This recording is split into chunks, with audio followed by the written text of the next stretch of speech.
இறுதி சுற்று படத்தின் மூலம் ஒட்டுமொத்த ரசிகர்களின் மனங்களை கவர்ந்த நடிகையாக மாறியுள்ளார் ரித்திகா சிங். ஒரே படத்தில் ஹோவாவென ரசிகர்களின் மனங்களை கைப்பற்றி கீர்த்தி சுரேஷ் உள்ளிட்ட பல இலசுகளை டெபாசிட் இழக்க வைத்துவிட்டது ரித்திகாவின் அட்டகாசமான திறமையான நடிப்பு. துரோகி படத்தின் மூலம் தோல்வியை ருசித்த இயக்குனர் சுதா கொங்கராவின் இரண்டாவது படைப்பாக வெளியாகி இருக்கும் படம்தான் இறுதி சுற்று. முதல் படம் பெரிய அளவில் தோல்வி அடைந்த போதும் கூட மனம் தளராது இறுதி சுற்றின் வெற்றியால் இந்திய அளவில் கவனம் பெற்றுள்ளார் சுதா. அதேபோன்று இந்த படத்தின் அறிமுக நடிகையான ரித்திகா சிங்கிற்கும் ஒரு மிகப்பெரிய வரவேற்பை கொடுத்திருக்கின்றது மாதவனின் இறுதி சுற்று.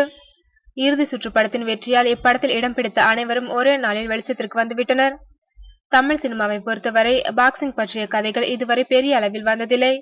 வெளியான ஒரு சில படங்களும் சென்டிமெண்ட், காதல் என்று வழக்கமான மசாலா கலந்தே வெளியாகின. இதில் பூலோகம் மட்டும் சர்வதேச சந்தைகளின் வியாபார யுக்திகளை பொட்டில் அடித்தது போன்று எடுத்துரைத்தது. இந்தியாவில் இத்தனை கோடி மக்கள் இருந்தும் கூட சர்வதேச விளையாட்டுப் போட்டிகளில் நம்மால் ஏன் சாதிக்க முடியவில்லை? இதுதான் படத்தின் ஒரு வரி கதை. இந்த ஒரு வரியை எடுத்துக்கொண்டு அதில் சிறிது காதல், பெரும்பாதியான அரசியல் கலந்து எவ்வித சமரசமும் இல்லாமல் இறுதி சுற்றினை முதன்மை சுற்றாக கொடுத்திருக்கிறார் சுதா. பாக்ஸிங் பற்றிய கதை என்பதால் இந்தியா முழுவதும் பயணம் செய்து உண்மையான பாக்ஸிங் வீராங்கனை ரித்திகா சிங்கை இந்த படத்தில் நடிக்க தேர்ந்தெடுத்திருக்கிறார் சுதா.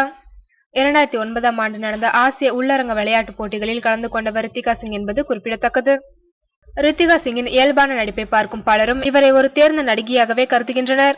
ஆனால் இதுதான் ரித்திகாவிற்கு முதல் படம் என்பது குறிப்பிடத்தக்கது. இயல்பில் ஒரு பாக்ஸராக இருந்தாலும் கூட இந்த படத்தில் நடிப்பதற்கு மிகவும் கஷ்டப்பட்டுள்ளார் ரித்திகா. பின்னர் மாதவன் நடிப்பு பயிற்சி கற்றுக் கொடுக்க அவரும் இயல்பாக அதனை கற்றுக்கொண்டுள்ளார். மும்பையைச் சேர்ந்த ரித்திகா இந்த படத்தில் குப்பத்து பெண்ணாக நடித்து பலரையும் அசத்திவிட்டார்.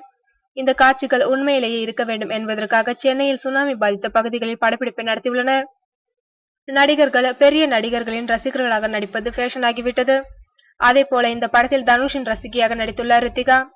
வா மச்சானே பாடலில் இயல்பான குத்தாட்டம், ஏ சண்டைக்கராவில் ரொமான்ஸ் என்று டான்ஸிலும் பட்டையை கிளப்பியிருக்கிறார் ரித்திகா. இயல்பான குப்பத்து பெண், பாக்ஸர் இரண்டு விதமான நடிப்பிலும் மிளிர்ந்ததில் இயக்குநர்களின் அடுத்த நம்பிக்கை நட்சத்திரமாக ரித்திகா மாறுவார் என்பது சினிமா விமர்சகர்களின் எண்ணமாக உள்ளது.